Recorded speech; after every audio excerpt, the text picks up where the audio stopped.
Sheriff Carmine Marceno is producing videos inside the Lee County Sheriff's Office you are not allowed to see. Tonight, we continue to push for greater transparency from LCSO after Wink News investigative reporter Céline McArthur uncovered a video where Marceno talks about beating people.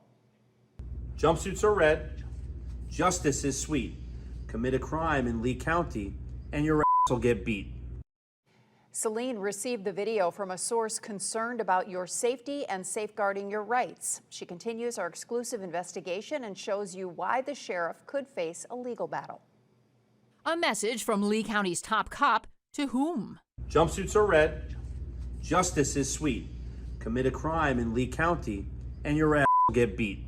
Marceno won't tell me why he recorded it or who it was for, but in a Facebook response to my story, he claimed in the Public Affairs Office, we run several, if not dozens, of scripts for videos. I asked for those videos and got this answer. The Public Information Office does not retain footage other than what is posted on any of our social media platforms. All unused portions of footage are purged. This 8-second Marceno message is not on his social media, but was shared because we have it. To gauge public response, I uploaded the video to TikTok, where the sheriff posts a lot of videos of himself.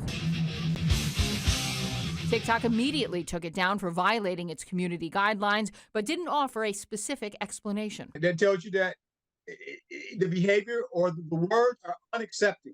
And that people don't want to hear that anymore. Dave Thomas is a retired police officer, senior research fellow with the Police Foundation in Washington, D.C., Florida Gulf Coast University professor, and a recognized expert in the use of force and police practices. Thomas argues there's no reasonable explanation for Marceno to say those words on or off camera. The act Marceno is talking about is illegal. Commit a crime in Lee County and your ass will get beat. You don't have those discussions.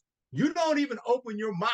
Dave Benson is a violence prevention and threat assessment expert and a retired director of law enforcement training from the U.S. State Department. Benson says it wasn't illegal for Marceno to say what he did, but it can influence how deputies operate.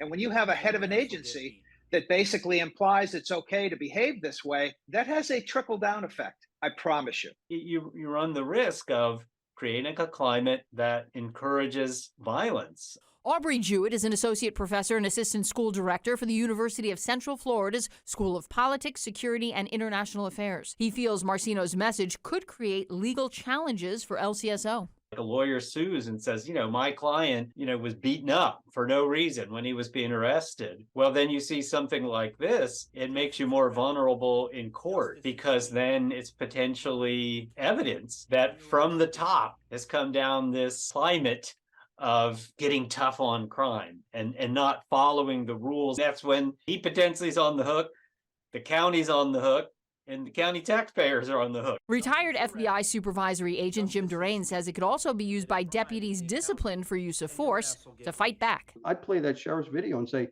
he told me to. These experts point to this August arrest as an example of a potential legal battle. Security video captures then Sergeant Christopher Meyer taking down and repeatedly punching Corey Samick during an attempt to handcuff him while two other deputies watched. The deputies didn't include that punch to the face in their initial report and failed to produce a mandatory response to resistance report that would have launched an immediate internal review. LCSO didn't investigate until Samick filed a complaint from behind bars. Marceno announced all three were fired in October. I'm lost and I'm disappointed in the agency because they're not backing me and my guys. Former Deputy Brad Davidson says he wants to hear it from the sheriff himself. I would hope that I could have a man-to-man conversation about how cop work is where I work.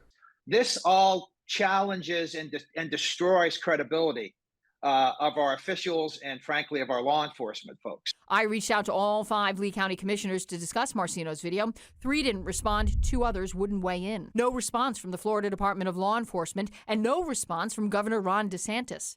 Thomas is not surprised by the silence. That's probably a death sentence to their political career. I think what has to happen is the public has to become outraged and they have to demand more from the sheriff.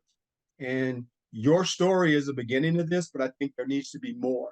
And if the feds need to investigate it, then they need to investigate it. Jumpsuits are red, justice is sweet. Commit a crime in Lee County and your ass will get beat. LCSO's criminal investigation into Samek's complaint remains open. Now, I reached out to the FBI. They say they are aware of this case, but they can't confirm or deny if their agents are investigating.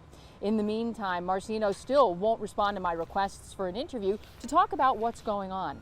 On Facebook, he said that video does not reflect his views on use of force, but he won't answer one basic question. Then why did you shoot it in the first place? I'm investigative reporter Céline McArthur, Wink News.